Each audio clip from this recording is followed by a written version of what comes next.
Have you ever wondered, probably, what prevents you from getting your dream job is a shabbily written resume? So, that is an interesting topic and also a very important one for all of us. In this workshop, we are going to discuss how to write standout resumes and also how to impress recruiters and land your dream job. Hello, I am Martin Athanas.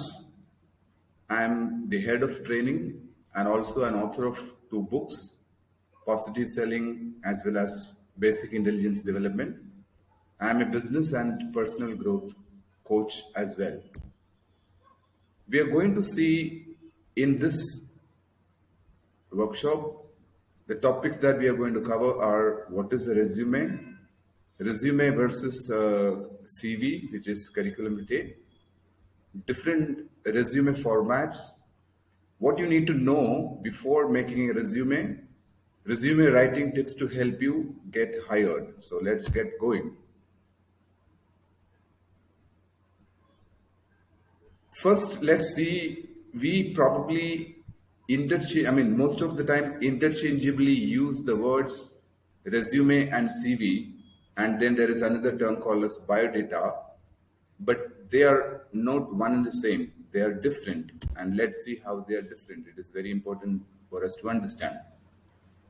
Resumes are concise, probably a summary of your curriculum vitae.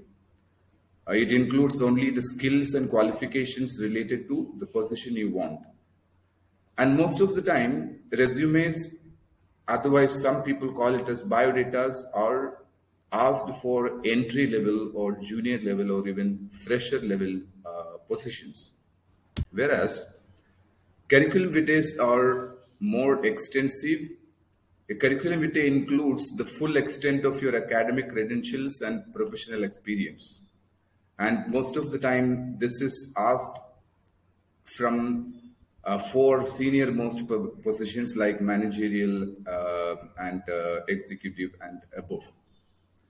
So in the curriculum vitae, you will be including a lot of information about your work experience and the kind of things that you have achieved for your previous organizations and your strong points, your strengths, etc.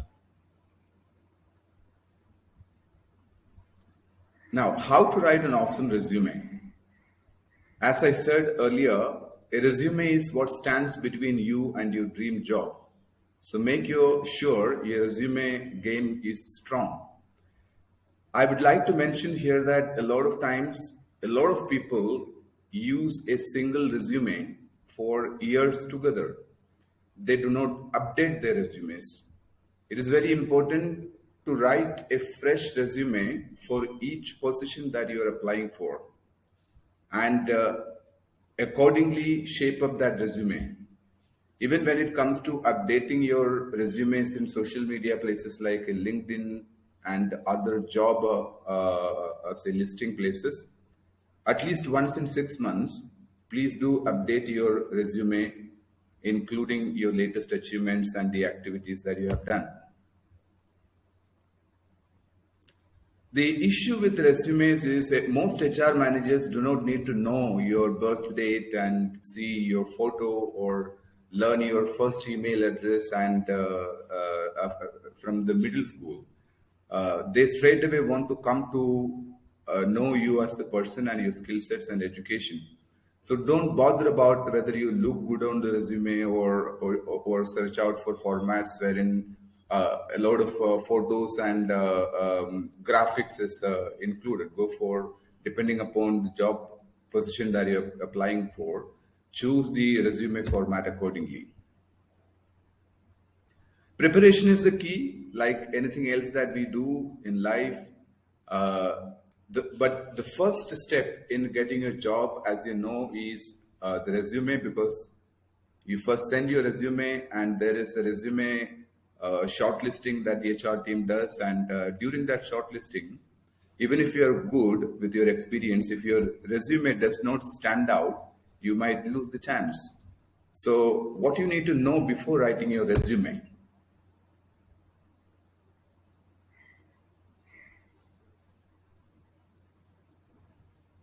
The most important thing that you must know is the job details, research about the organization and their culture and values, comprehend key results expected of the job role.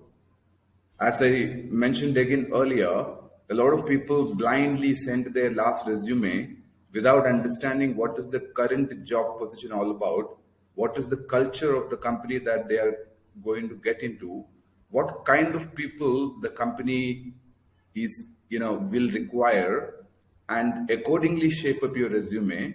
This will only happen if you do a little bit of research about the organization that you are applying, for, and also comprehensively understand your job role and what are the key results that you are expected to produce. So here is a very interesting fact. HR departments of major companies receive as much as 1,000 resumes per month. So some receive 200 resumes per available position. You can imagine how much of time and effort the HR department will require to sift through all these resumes and go do the shortlisting process.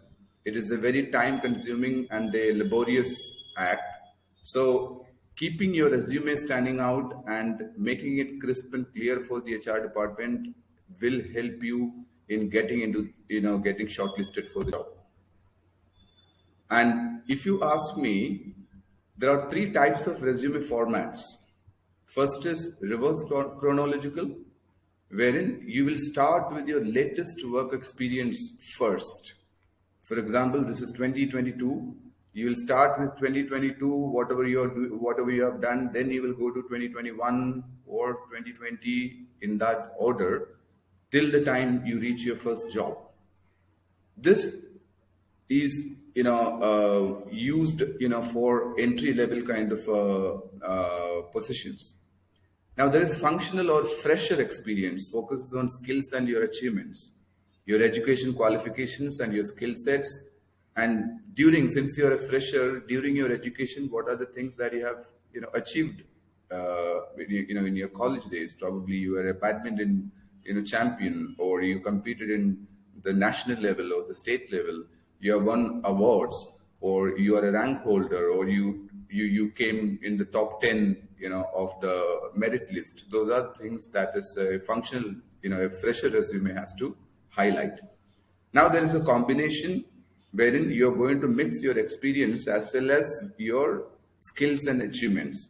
Now this kind of resumes, mostly are required, come into the category of curriculum vitae, and which is mostly expected of from probably either a very serious job role, probably you are an MBA or right out of your management degree and from a reputed organization, and you're applying for a senior position or an executive or a manager level position. So in those cases, the combination approach is what will best work for you. Moving forward, there are certain statistics and numbers that people who are dealing with the career industry did. And first is what recruiters want to know. It is very important because you do not know what they want to know and you are writing stuff that they do not want to know, then your resume will be trashed. Now, what they want to know is first your education, second, the skill sets that you possess, third is the experiences that you have so far, fourth is your achievement, and fifth is awards. And in that order. So depending again on whether you are a fresher or an experienced person, there can be a combination permutation, because if you are a fresher, you might not have a lot of experience, so the experience weightage is given this. But if it is for a senior level position from people with 5 or 10 years of experience, then the experience weightage will go up. But in both cases, achievements and awards are something that companies value. They always, look into your achievements and awards and their credibility. and they see that there is a candidate who has a lot of potential for the position that they are looking for. Another survey conducted by Krohn says, what kind of people or the skills that will get you through that shortlisting process. One is your dependability, whether you're a dependable person, whether you had, displayed dependability in the past, and then motivation, or you are a self-motivated person. Third is flexibility.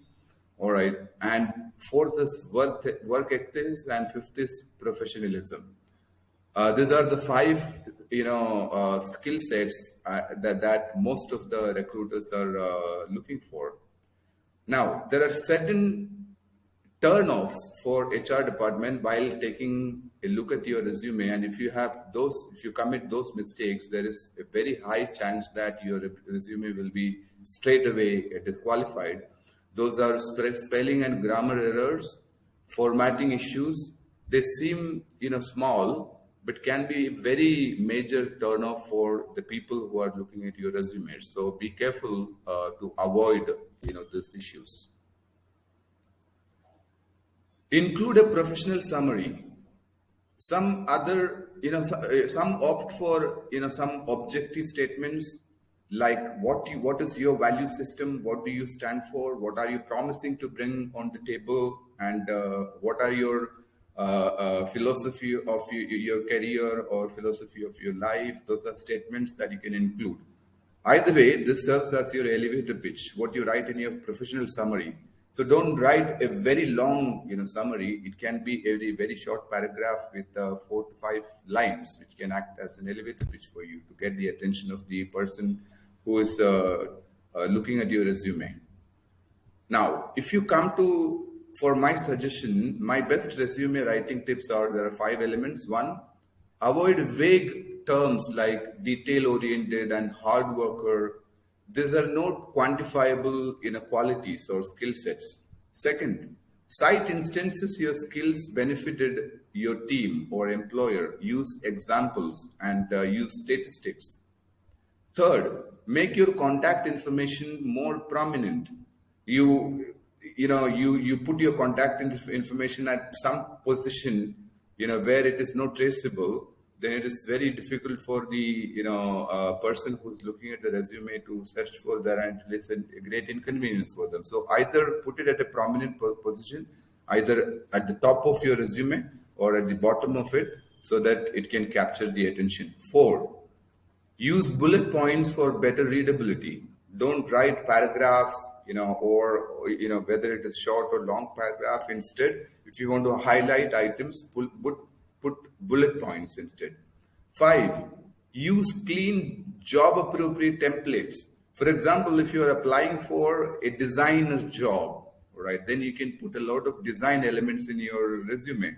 But if you are applying for a marketing position, or if you're applying for a finance position, the design is not looked at very large, because anyway, that is not a skill set that the company is looking for.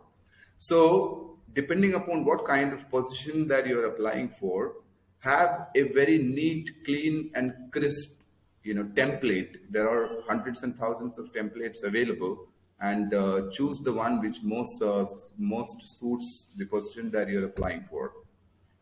And finally, the hardest thing about writing resumes is having to be picky. You have to use very proper words that expresses your capabilities, your skill set, your experience, and it has to be short, concise and short. So it has to be readable. So the person who's looking at can crisply get the gist of your capabilities and shortlist you and call you for that interview and take you to the next level.